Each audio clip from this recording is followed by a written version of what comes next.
16장에는 바울의 2차 전도 여행이 기록되어 있습니다. 바울은 사도행전에서는 1차, 2차, 3차에 걸쳐서 전도 여행을 떠납니다. 13장, 14장에 보면 1차 전도 여행이 기록되어 있는데요. 약 2년에 걸쳐서 터키 지역으로 전도 여행을 다닙니다. 그리고 안디옥에 와서 한동안 머물러 있었죠.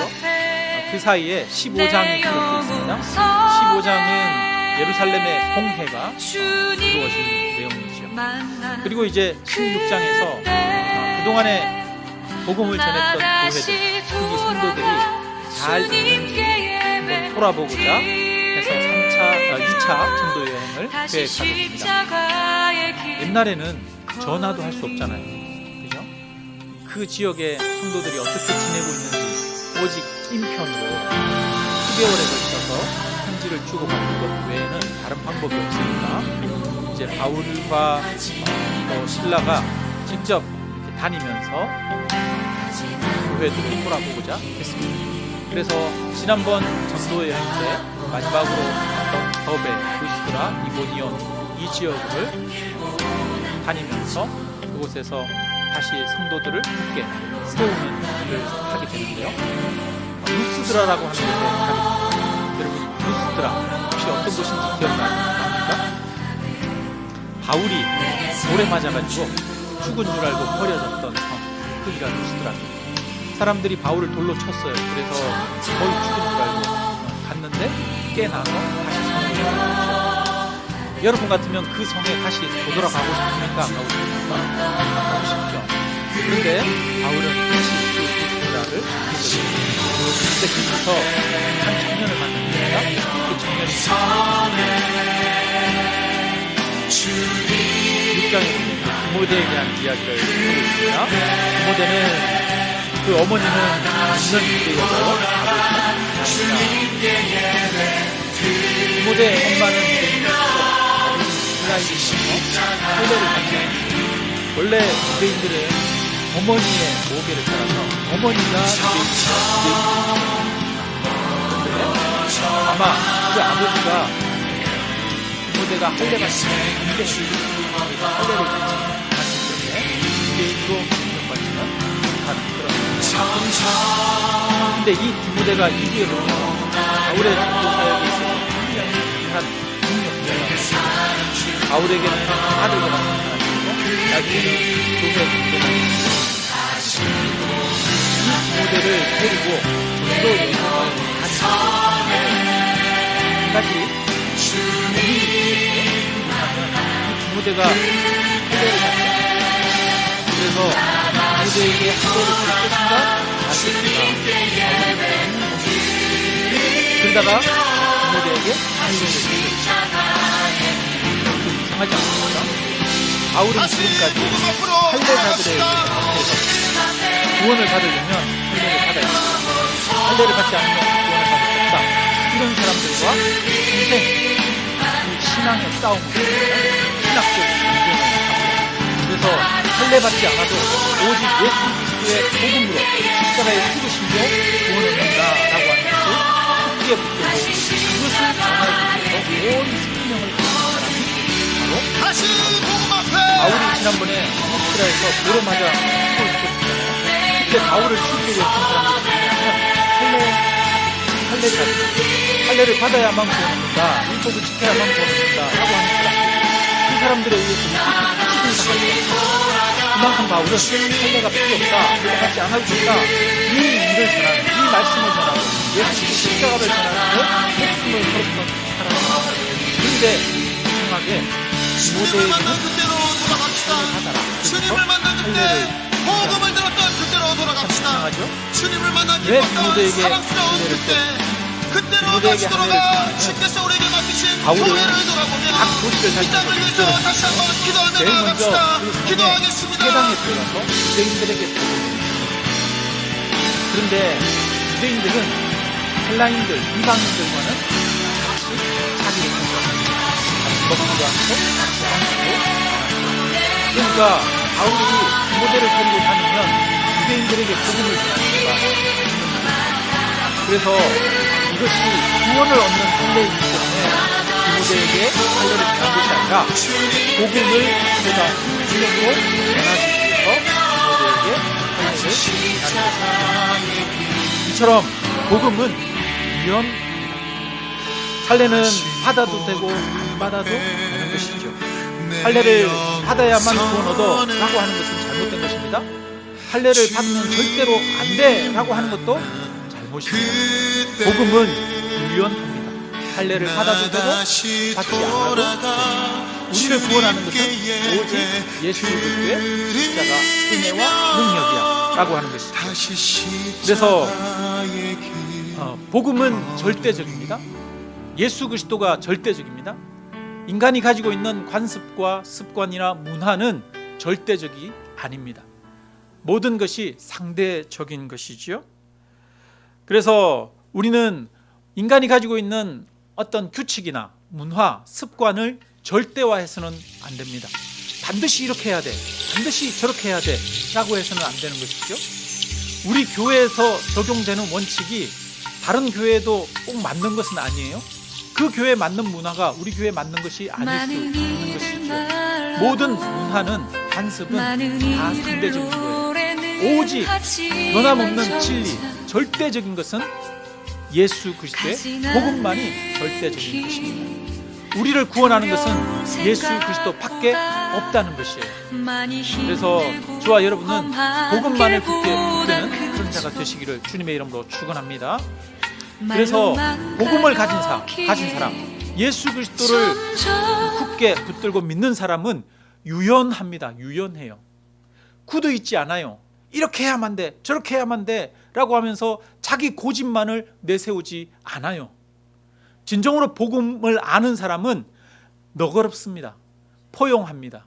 수용합니다. 다른 사람들과 연합할 수 있게 되어지는 것이지요. 여러분, 복음은 딱딱하게 만들지 않아요. 사람을 굳게 만들지 않아요. 복음은 절대적인 예수 그리스도를 굳게 붙드는 사람들은 오히려 마음이 딱딱한 게 아니라 부드러워지는 거예요. 절대 다른 모든 것을 절대화하지 않는 거예요. 심지어는 사회 제도조차도 절대화하지 않아요.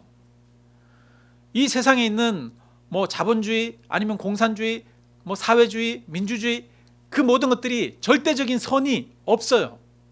민주주의도 한계가 있고 유익이 있고, 공산주의도 한계가 있고 유익이 있는 거예요. 인간의 모든 제도는 절대적이지 않습니다. 오직 절대적인 것은 예수 그리스도의 복음만이 절대적입니다.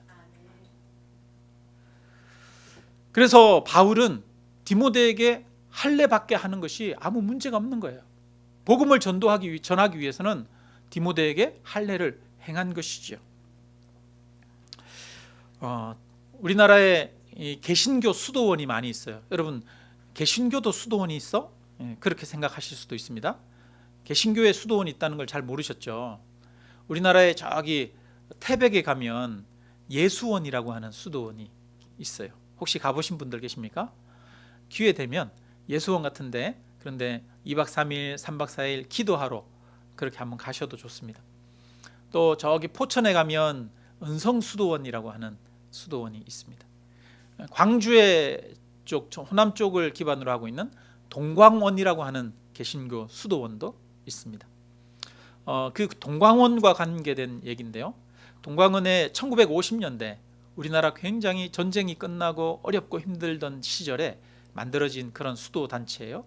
이 수도 단체는 청빈한 삶을 살면서 하루에 2끼 식사를 하고, 그 다음에 다른 사람들이 버리는 음식 같은 걸 가져와서 끓여서 자기들 먹고, 그렇게 하면서 아픈 환자들을 돌보고 또 봉사하고 섬기는 그런 일들을 하던 그런 이제 수도원이었습니다. 그런 개신교 단체였는데요. 이 단체의 영적 리더 역할을 하는 이연필 선생님이라고 하는 분이 계셔요. 그분과 관련된 책이 나와 있는데, 맨발의 성자 이연필이라고 하는 그런 책이 있어요. 이 이연필 선생이 평생 금욕적인 삶을 살았어요.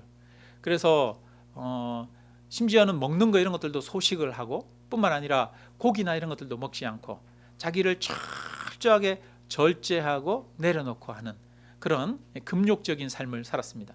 많은 사람들이 그를 존경하고 따랐어요. 그런데 이 이연필 선생이 마지막에 이제 죽을 때 임종을 앞두고 자기 주변에 있는 사람들에게 한 가지 부탁을 합니다. 내가 고깃국이 먹고 싶으니 고깃국을 좀 끓여오라 그럽니다. 그래서 고깃국을 끓여오니까 그 고깃국을 한 모금 마시고 그 다음에는 조금 있다가 나중에 기쁘다, 기쁘다 그러고 나서 그것을 마지막 유언으로 말하고 돌아가셨어요. 이연필 선생이 평생 금욕적인 그런 삶을 살았어요. 자신이 엄격하게 지키던 여러 가지 그런 규칙들이 있었어요. 그런데 마지막 임종을 앞두고 자기가 살아오던 삶의 규칙, 그 금욕적인 삶을 버린 거예요. 사람들 앞에 죽기 전에 공개적으로 고깃국을 먹고 싶으니 고깃국 끓여오라 그래가지고 한 모금 마시고 그 이후에 돌아가셨어요. 여러분, 왜 이렇게 스스로 삶의 원칙, 금욕적인 자기의 그런 삶의 기준들을 스스로 무너뜨린 것입니까? 그 의미를 우리는 여러 가지로 해석할 수 있겠습니다만은, 사람이 정한 어떤 규칙, 그것이 어떤 아무리 소중한 것이라도 그것을 절대화하지 말라는 것이죠. 또는 자신이 살아온 금욕적인 삶이나 선행과 같은 어떤 자신의 행위를 자랑하거나 그것을 의지하지 말라는 의미도 있는 것이죠. 뿐만 아니라 스스로 자신의 삶의 원칙을 무너뜨림으로써 이연필 선생이 마지막으로 죽기 전에 자기가 죽은 이후에 그런 이연필 선생을 높이거나 숭배하거나 따르지 말라고 하는 그런 의미도 있겠죠. 우리를 구원하는 것은 오직 예수 그리스도의 십자가 은혜뿐이니 예수 그리스도만을 의지하고 따르라고 하는 그런 마지막 메시지가 그의 행동에 담겨 있는 것이죠. 그래서 마지막에 여러분, 고깃국 그거 한 모금 마시는 거 뭐 대단한 거라고 그거 마지막에 그것을 하고 자신의 계율을 스스로 파하고 그렇게 돌아가셨겠습니까? 그것은 오직 예수 그리스도만이 중요하기 때문이에요. 동방원에 중요한 것은 여러 가지 인간이 만든 계율이나 규칙이 중요한 것이 아니기 때문이에요. 예수 그리스도가 중요하기 때문에 스스로 계율이나 규칙을 파괴하는 것이죠. 여러분, 향남 아름다운 교회에 중요한 것이 무엇입니까? 향남 아름다운 교회에 정해놓은 여러 가지 세부적인 규칙 많이 있을 수 있죠. 여러분, 그러나 그것이 중요한 것입니까? 아니면 예수 그리스도가 중요한 것입니까? 때로는 규칙이 필요해요. 서로가 함께 연합하고 함께 조화롭게 살아가기 위해서는 규칙이 필요하죠. 원칙이 필요합니다. 그러나 그것이 우리를 구원하는 것이 아닙니다. 그것이 절대적인 것이 아닙니다. 오직 예수 그리스도만이 절대적인 분이신 줄로 믿습니다. 오직 향남 아름다운 교회에서 절대적인 분은 예수 그리스도 뿐이십니다. 하나님만이 절대적인 분이에요. 그래서 바울은 이 예수 그리스도의 복음만을 굳게 붙드는 사람이었기 때문에 디모데에게 할례를 행한 것이었더라라는 겁니다. 그래서 바울은 유대인들에게 복음을 전하기 위해서는 유대인처럼 되고, 이방인에게 복음을 전하기 위해서는 누구처럼? 이방인처럼 될 수도 있었던 거예요. 바울에게 중요한 것은 오직 예수 그리스도만이 중요했던 거예요. 자, 이어서 이제 바울이 터키 지역에 전도를 합니다. 근데 바울이 터키 남쪽으로 이렇게 전도하러 가려고 그러는데 자꾸 이 성령이 그 길을 막으시는 거예요. 어떻게 막았는지는 구체적으로 있지 않아요. 뭐 자연재해가 일어나서 가는 길이 막혔을 수도 있고요. 뭐 또 아니면 산적들이 나타나서 뭐 그쪽 길로 통행할 수 없게 됐다거나 이런 일이 있을 수도 있겠죠. 그래서 계속 한쪽으로 가는 길이 막히고, 그래서 드로아라고 하는 쪽으로 갑니다. 드로아는 어디냐면 트로이 목마라고 하는 우리 고대 전쟁 이야기 알죠? 그 전쟁은 이 유럽 마게도니아 쪽에, 그러니까 그리스 쪽의 그 유럽과 터키 쪽은 동방을 대표하는 것이죠. 그래서 터키, 이 동방을 대표하는 터키 쪽과 이 유럽 쪽 그리스 쪽이 만나는 그 지점이 드로아라고 하는 곳입니다. 바울이 길이 막혀서 가다가 드로아 쪽으로 갔어요. 근데 거기에서 밤에 잠을 자다가 환상을 보게 됩니다. 환상 속에서 한 마게도냐 사람이 손짓을 하면서 이리 와서 우리를 도우라라고 하는 그런 환상을 보게 됩니다. 그가 깬 이후에 하나님이 우리를 마게도냐 쪽으로 인도하시는구나 라는 것을 깨닫게 되었습니다. 그전에는 이 아시아 쪽에다가 계속 터키 쪽, 아시아 쪽에다가 복음을 전하려고 했어요. 그런데 하나님이 이 바울의 발길을 인도하셨어요. 어디로? 터키, 이 그리스 쪽으로, 유럽 쪽으로 복음의 발길을 인도하셨어요. 이거는 굉장히 큰 역사적인 사건이죠. 만약에 이 장면이 굉장히 중요해요.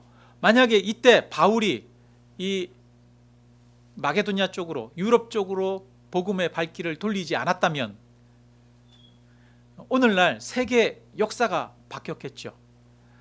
복음이 유럽에 들어감으로써 그 유럽이 오늘날 같은 그런 그 민주적인 사회 제도나 이런 여러 가지 과학 기술 문명이나 이런 것들이 성장하고 발전할 수 있었죠. 만약에 복음이 아시아 쪽으로, 그리고 이쪽 중국, 그 다음에 우리나라 이런 쪽으로 왔다면 어떻게 됐을까요? 세계 역사의 중심이 아마 이쪽이, 아시아 쪽이 되었을 가능성이 있죠.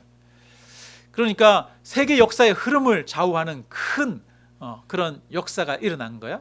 그런 결정이 일어났는데 그것이 하나님의 인도하심에 의해서 일어났습니다. 그래서 바울이 이제 배를 타고 바다를 건너 유럽으로 건너가게 되고 거기에서 복음을 전하는데 첫 성이 빌립보라고 하는 그 성이었습니다. 빌립보는 굉장히 좀 작은 성이었어요. 유대인들은 남자들 10명이 모이면 무조건 회당을 제일 먼저 지었습니다. 그런데 유대인들이 10명이 안 되면 그 마을에는 회당이 있을까요, 없을까요? 없는 거예요. 빌립보에는 회당이 없어요. 바울이 복음을 전할 때 가는 도시마다 제일 먼저 회당에 들러서 유대인들에게 복음을 전했거든요. 그 유대인들을 통해서 그 중에 또 복음을 듣고 회심하는 사람들을 통해서 복음을 확장시켜 나아갔거든요. 그런데 빌립보에는 회당이 없어요. 복음을 전할 유대인들이 없어요. 어디로 가야 될지 막막하겠죠. 안식일 날 이제 보통 회당에 가서 기도했는데 기도할 처소도 없는 거예요. 그래서 안식일이 돼서 야, 어디 가서 기도하지? 이렇게 기도할 때를 찾다가 한적한 곳으로 바깥으로 야외로 나가게 됐는데 거기에 보니까 강가에 여인들이 빨래하고 있는 거예요. 그 여인들을 만나서 바울이 복음을 전하게 됐습니다. 그 중에 자주장사 루디아라고 하는 사람이 있었어요. 자주장사는 옷감 장사입니다. 자주색 옷은 원래 귀족들이 입는, 왕이나 이런 사람들이 입는 그런 옷감이에요. 자주색 염료가 굉장히 비싼 거기 때문에 평민들은 못 입는 그런 옷이었습니다. 그러니까 자주장사 루디아예요. 그러니까 아주 값비싼 그런 옷을 파는 그런 사업가였지요. 그 루디아라고 하는 그 여인을 만났는데 그 여인이 복음을 받아들이게 된 겁니다. 그런데 이 여인이 그냥 예수 믿은 것뿐 아니라 이 여인이 바울에게 나를 예수 믿는 자로 알거든 우리 집에 들어와서 유하라 이렇게 말합니다. 자기 집을 바울이 살 수 있는 거처로 제공한 거예요. 근데 거기서 거치는 게 아니라 우리 집에서 예배 드려요. 그래가지고 거기가 빌립보 교회가 된 거예요. 참 우연 같은 만남인데, 그죠? 기도할 장소 찾다가 가다가 물가에 빨래하는 여인들이 있어서 복음을 전했는데 그 만남이 빌립보 교회를 세우는 결정적인 만남이 된 것이죠.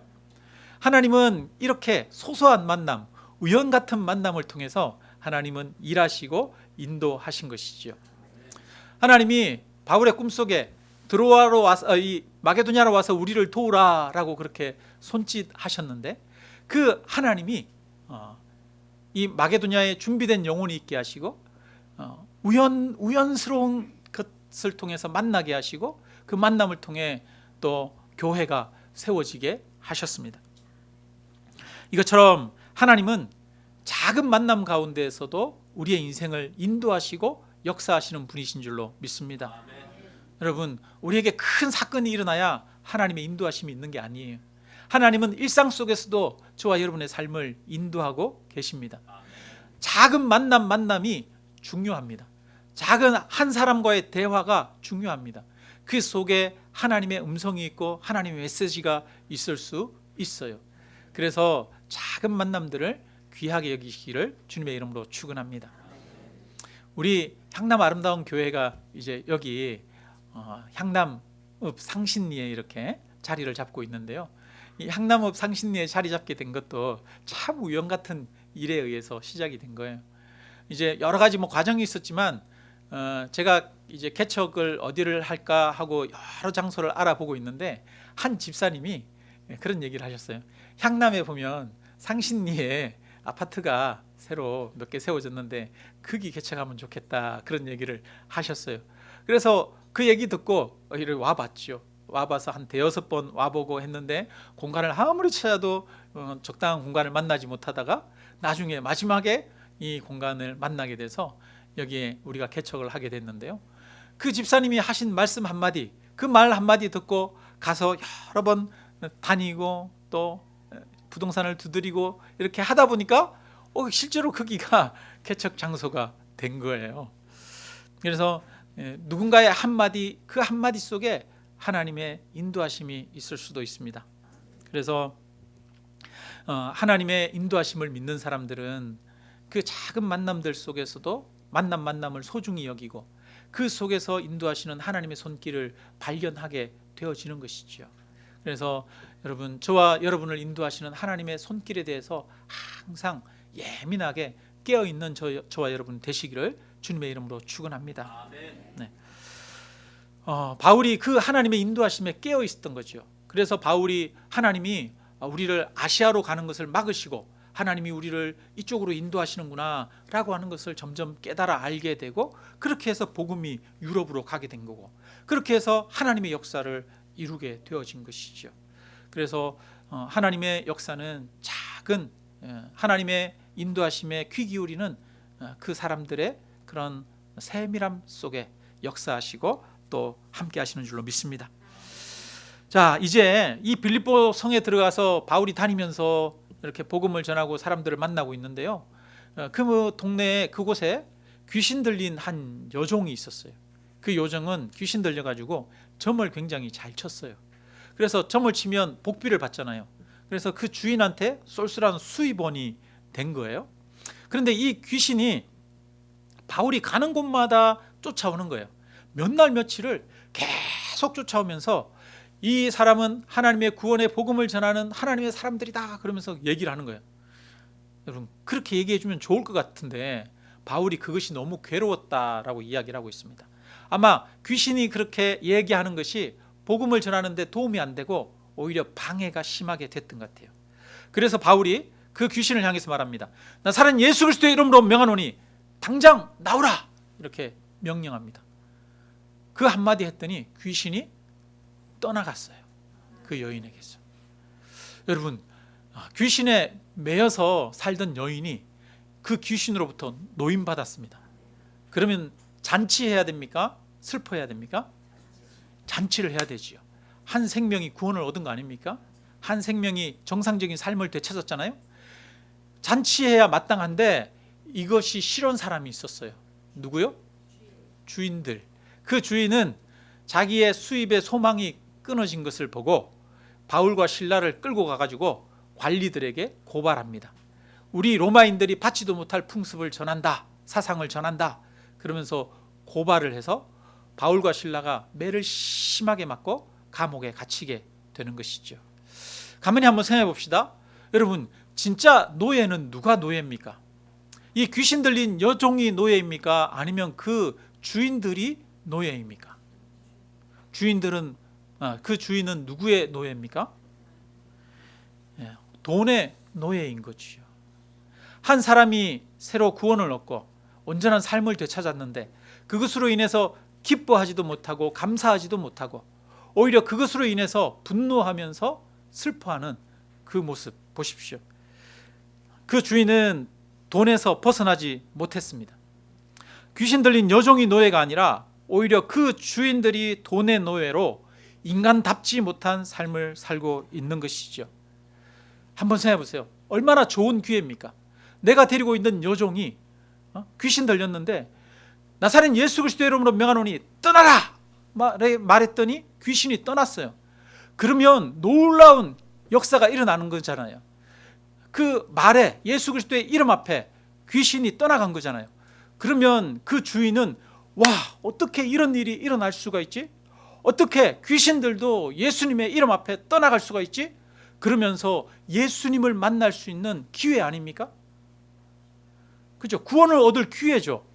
그런데 이 구원을 얻을 기회가 오히려 복음을 박해하는 그런 기회로 바뀌어 버리는 겁니다. 이 주인은 돈의 노예로 사느라 예수를 만날 기회를 놓쳐버렸어요. 16장 마지막에 보면 이제 바울과 실라가 감옥에 갇혔다가 이제 그 풀려나고 그 감옥에서 이제 풀려나서 빌립보 성을 떠나는 장면이 있습니다. 그 관리들은 이 바울과 실라의 죄도 묻지 않고 먼저 무조건 매로 쳤어요. 근데 바울과 실라는 로마 시민권이 있었거든요. 바울은. 그러니까 이게 관리들에게는 큰 허물이 될 수가 있거든요.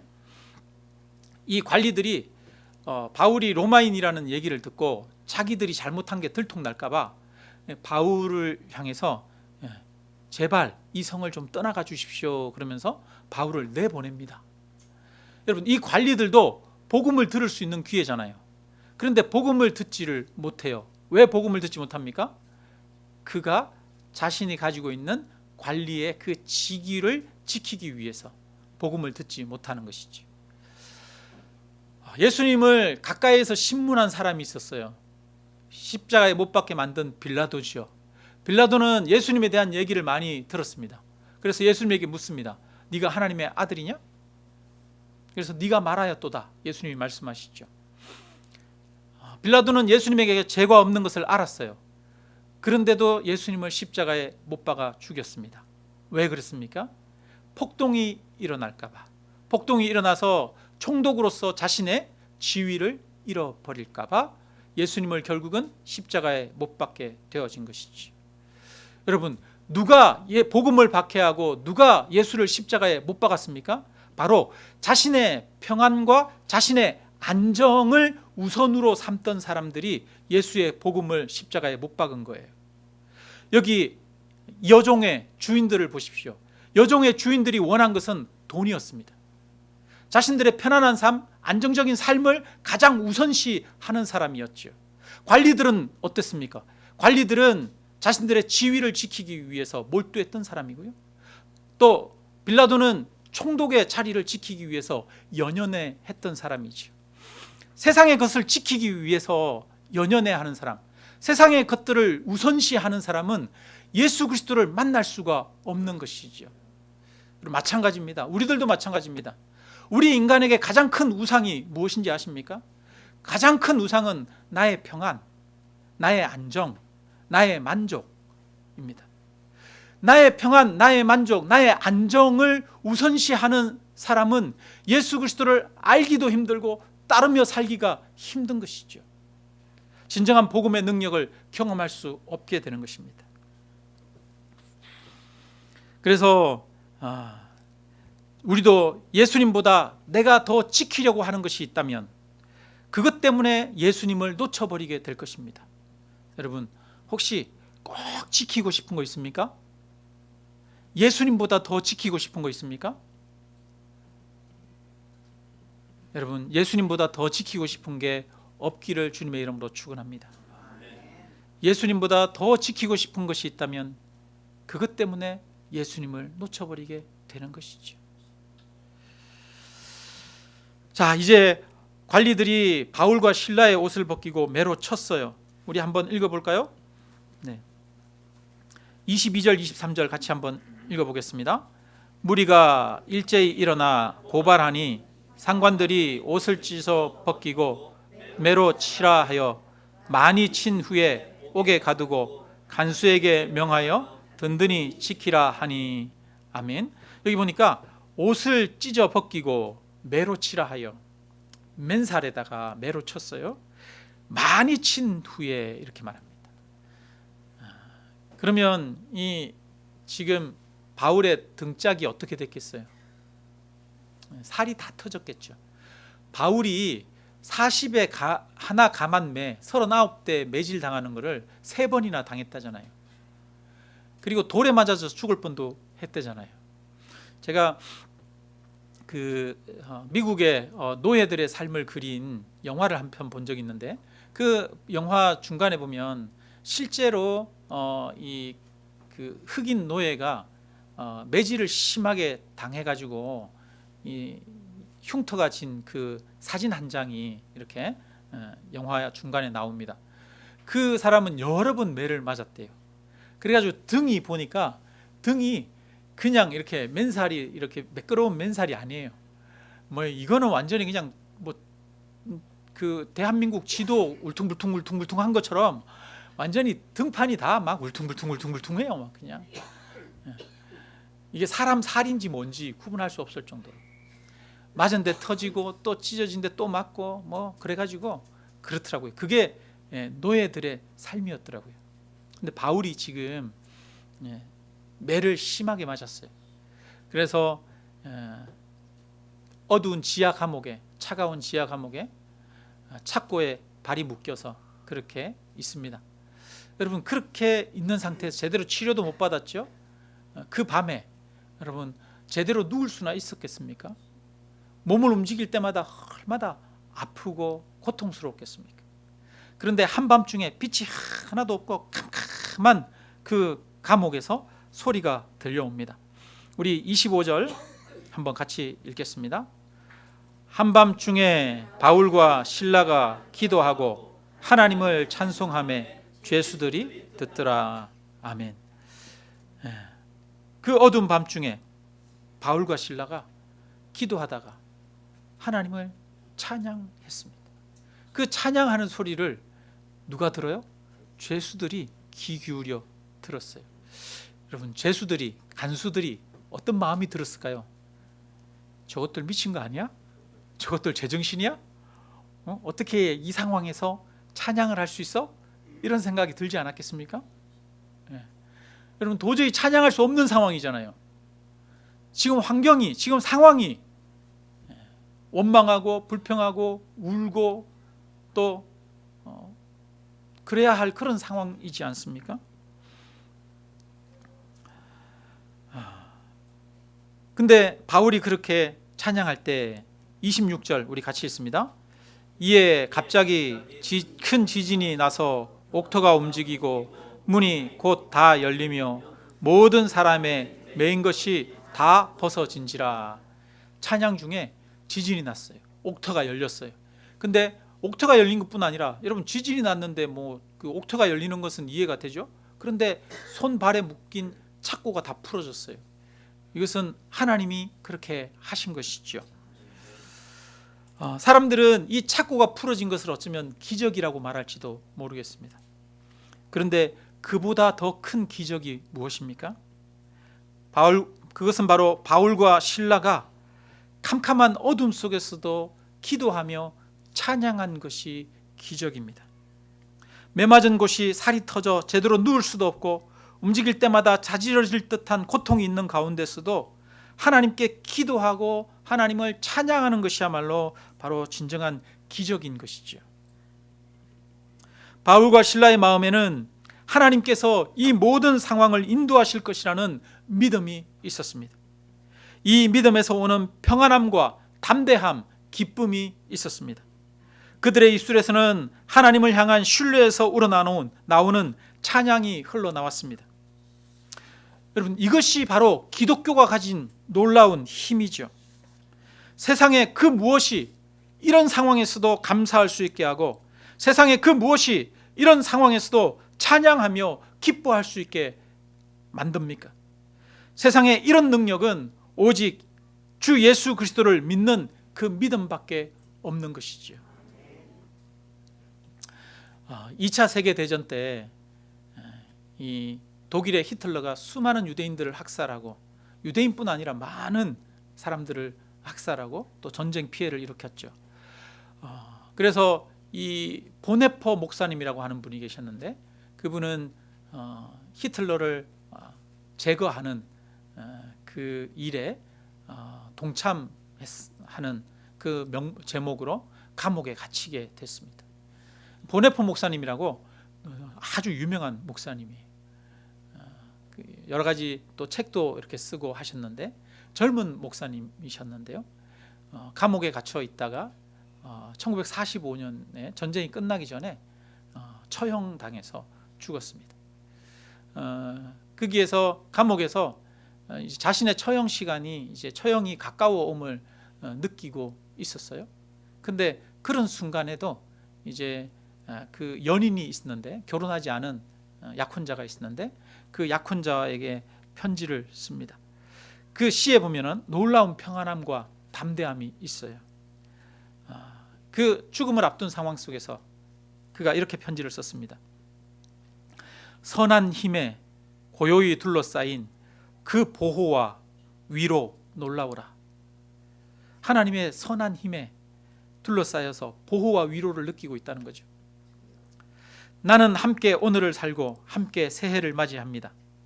지난 날들, 어둠의 날들, 우리의 마음을 괴롭게 누르지만 오 주여 외면하지 마시고 약속하신 구원을 이루소서. 주께서 주시는 쓰고 무거운 고통의 잔, 두려움 없이 감사하며 주님의 선하고 사랑스러운 손에서 넘겨받습니다. 이 세상에서 눈부신 햇빛을 바라보는 기쁨을 한 번 더 허락하신다면 지난 날들을 기억하며 나의 생명을 온전히 바치겠습니다. 어둠을 밝히는 주님의 촛불, 밝고 따뜻하게 타오르게 하소서. 캄캄한 밤을 밝히는 생명의 빛이여, 우리를 다시 하나 되게 하소서. 적막함이 퍼져 나갈 때 이 세상에 가만히 울려 퍼지는 주의 자녀들의 찬양 소리를 듣게 하소서. 선한 힘에 둘러싸인 평화 놀라워라. 주께서 낮이나 밤이나 앞으로 마주할 새로운 날에도 변함없이 함께 하시니 믿음으로 어떤 일이 닥치든 맞아드립니다. 그가 죽음을 앞둔 상황 속에서도 선한 힘에 둘러싸인 평화 놀라워라. 하나님의 그 선한 능력으로 보네포 목사님의 마음 가운데 평안과 담대함을 주셨다고 고백하고 있습니다. 그러면서 그에게 닥쳐올 여러 가지 상황들을 믿음으로 담담하게 받아들이겠다라고 고백합니다. 여러분, 이것이 바로 예수 그리스도를 믿는 믿음의 힘인 것이죠. 신앙의 힘입니다. 하나님이 모든 인생의 주인이시며 하나님이 통치하시고 승리할 것을 믿는 믿음에서 나오는 담대함, 고난 속에서도 하나님의 뜻이 옳음을 믿으며 찬양할 수 있는 능력, 이것이 기독교의 힘입니다. 고난 속에서도 찬양할 수 있게 하는 것이 바로 진정한 기적이죠. 어떤 상황 속에서도 하나님의 승리를 바라보며 하나님의 구원을 믿기에 기뻐할 수 있는 것이 기적입니다. 저와 여러분이 바로 이러한 기적을 소유한 자들이 되시기를 주님의 이름으로 축원합니다. 우리의 환경이 변하는 것이 기적이 아닙니다. 여러분, 하나님의 복음의 능력은 물론 옥문도 열리게 하죠. 그죠? 착고도 풀어지게 했습니다. 하나님의 기적의 능력이 저와 여러분의 삶의 환경도 변화되게 하실 줄로 믿습니다. 그러나 그것이 진정한 능력이 아니라 진정한 복음의 능력, 예수 그리스도의 능력은 감옥에 매맞아 고통스러운 그 상황 속에서도 하나님 앞에 기도하며 찬양하며 감사할 수 있는 것이 진정한 능력인 줄로 믿습니다. 저와 여러분의 삶에 여러 가지 어려움과 아픔이 있습니까? 고난이 있습니까?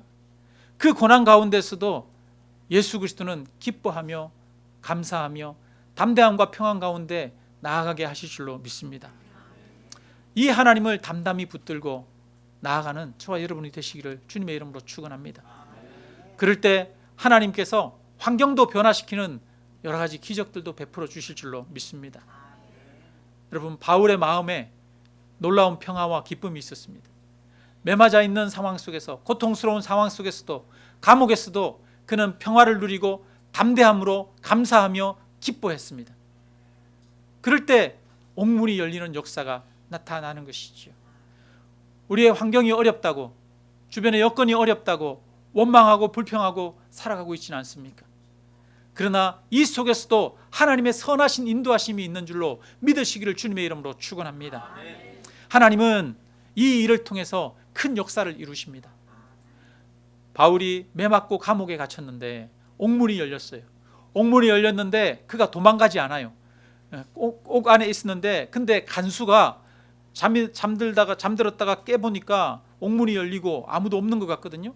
그랬더니 자결하려고 합니다. 왜냐하면 죄수를 놓쳐버리면 자기 생명으로 대신해야 되니까 어차피 나는 죽은 목숨이다. 그래서 자결하려고 한 거예요. 그때 바울이 그 간수에게 말합니다. 여기 사람들이 있으니 몸을 해하지 말라라고 이야기를 합니다. 여러분, 또 다른 기적이 일어난 거예요. 무슨 기적입니까? 사람들이 옥문이 열리고 착고가 풀어졌으면 다 도망가는 게 정상이잖아요.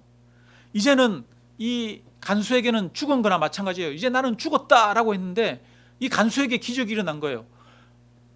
그 감옥 안에 죄수들이 한 명도 도망가지 않고 그대로 있는 거예요. 기적이 일어난 거죠. 바울과 실라는 왜 도망가지 않았습니까? 왜냐하면 복음을 위해서 도망가지 않은 거죠. 바울과 실라가 감옥에서 도망갔다고 생각해 보십시오. 그러면 간수가 스스로 찔러서 죽었어요.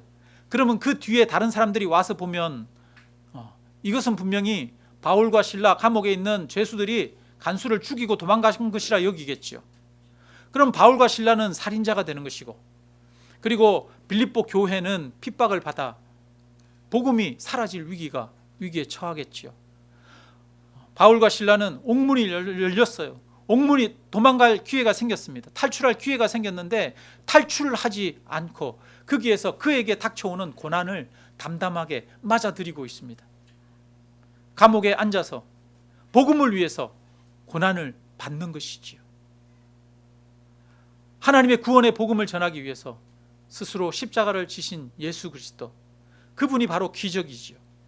그분을 따라서 예수 그리스도의 구원의 복음을 전하기 위해서 스스로 고난을 무릅쓰고 살아가는 성도들이 오늘날의 기적이지요. 그러니까 어떤 일이 일어났냐면 이 간수가 뭐라고 그러냐면 바울에게 와가지고 선생이여 어떻게 해야 내가 구원을 얻으리까 묻습니다. 여러분, 나를 살려주세요, 나를 구해주세요 라고 해야 되는 사람은 죄수들이잖아요. 간수가 아닌데 오히려 간수가 어떻게 하면 구원을 얻을 수 있습니까? 바울에게 묻습니다. 왜 그에게 묻습니까? 고통 가운데서도 기도하고 찬양하는 모습을 보면서 그에게 고난이 있음에도 불구하고 그 고난을 담대하게 평안하게 맞아들이는 그의 모습을 보면서 그 안에 놀라운 힘이 있는 것을 보게 되는 것이죠. 그래서 간수가 그 앞에 나와서 어찌하면 내가 구원을 얻을 수 있습니까? 묻습니다. 주 예수 그리스도를 믿으라. 그리하면 너와 내 집이 구원을 얻으리라. 바울이 말씀하게 되고, 그래서 그 집에 복음을 전하고 그가 바로 빌립보 교회의 성도가 되었던 것이지요. 하나님은 바울에게 환상을 보여주셔서 이 마게도냐로 건너와서 그 사람들을 도우라고 말씀하셨습니다. 빌립보 성에 갔습니다. 하나님이 준비하신 길은 모든 것이 다 평탄하고 평안한 길이 아니었습니다. 하나님은 바울로 하여금 매맞게 하셨고 감옥에 갇히게 하셨습니다. 그런데 그 모든 것들도 하나님의 인도하심이었다는 것입니다. 하나님은 그 과정들을 통해서 이 간수의 집을 구원하셨던 거예요. 여러분, 저와 여러분 삶 가운데 있는 어려운 환경이나 여건들이 있습니까? 그러나 그것을 거부하지 마시기를 주님의 이름으로 축원합니다. 그 속에서도 하나님의 의를 이루시기를 바랍니다. 이것을 통해서도 일하실 하나님의 역사가 있다는 것을 믿음으로 고백하시기를 바랍니다. 그래서 하나님의 역사를 이루시기를 바랍니다. 우리가 처한 환경 속에서 하나님이 여전히 나와 함께 하심을 믿고 신뢰하고 찬양하며 기도함으로 걸어가시기를 바랍니다. 그럴 때 하나님의 역사가 저와 여러분에게 나타날 것입니다. 저와 여러분의 그러한 삶을 보고 세상 사람들이 어떻게 해야 내가 구원을 얻으리까 말할 것입니다. 우리 안에 세상에 있는 힘과는 다른 힘이 있다는 것을 사람들이 보게 될 것입니다. 여러분, 저와 여러분 안에는 세상에 있는 힘과는 다른 힘이 있지 않습니까? 그것은 살아계신 하나님을 믿는 그 믿음의 힘이지 않습니까? 이 믿음의 힘으로 세상을 이기고 걸어가는 저와 여러분 되시기를 주님의 이름으로 축원합니다. 그리고 그러한 삶 가운데 하나님의 역사가 나타날 줄로 믿습니다. 우리 함께